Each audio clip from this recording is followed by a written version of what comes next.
টানা অতিবৃষ্টি, পাহাড়ি ঢল ও পাহাড় ধসের কারণে চট্টগ্রামে ভয়াবহ দুর্যোগ পরিস্থিতির সৃষ্টি হয়েছে। এই দুর্যোগে এখন পর্যন্ত ১৩ জনের মৃত্যু হয়েছে, আহত হয়েছেন আরও ১২ জন। জেলার ১৬টি উপজেলা ও চট্টগ্রাম মহানগরের বিস্তীর্ণ এলাকা প্লাবিত হয়ে প্রায় ৫,৯৫,০০০ মানুষ ক্ষতিগ্রস্ত হয়েছেন। রোববার দুর্যোগ ব্যবস্থাপনা ও ত্রাণ মন্ত্রণালয়ের প্রকাশিত এক প্রতিবেদনে এসব তথ্য জানানো হয়েছে।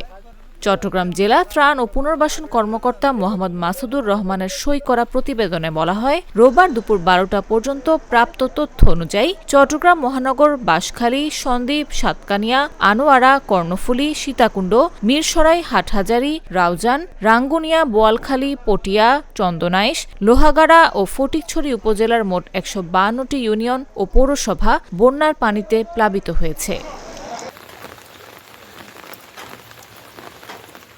সরকারি হিসাবে বর্তমানে জেলার ১,৪৭,৫০০টি পরিবার পানিবন্দী অবস্থায় রয়েছে। দুর্গত মানুষের জন্য জেলা প্রশাসন ৫৮০টি আশ্রয় কেন্দ্র চালু করেছে। এসব আশ্রয় কেন্দ্রে বর্তমানে ২১,৯০০ জন আশ্রয় নিয়েছেন। ত্রাণ মন্ত্রণালয় জানিয়েছে, ক্ষতিগ্রস্ত মানুষের সহায়তায় বরাদ্দ দেয়া ১,২০০ টন চালের মধ্যে এরই মধ্যে ৭১০ টন বিতরণ করা হয়েছে। এছাড়া বরাদ্দকৃত ৮৫ লাখ টাকার মধ্যে ৬০ লাখ টাকা নগদ সহায়তা হিসেবে বিতরণ করা হয়েছে।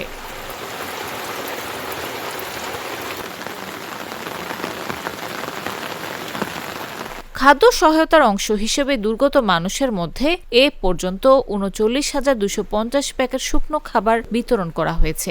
এছাড়া রান্না করা খাবার বিতরণ করা হয়েছে ১৫,১০০ প্যাকেট।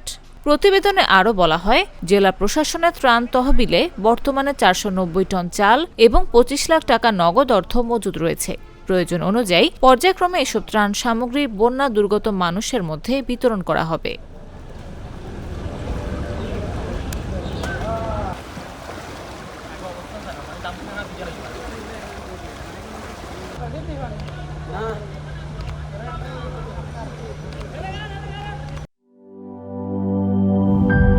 একমাত্র আরএফএল ক্লাস পাইপ নিশ্চিত করে প্রতি ইঞ্চিতে সঠিক থিকনেস ও সঠিক মাপ। পাইপের বস, না কিনলে লস।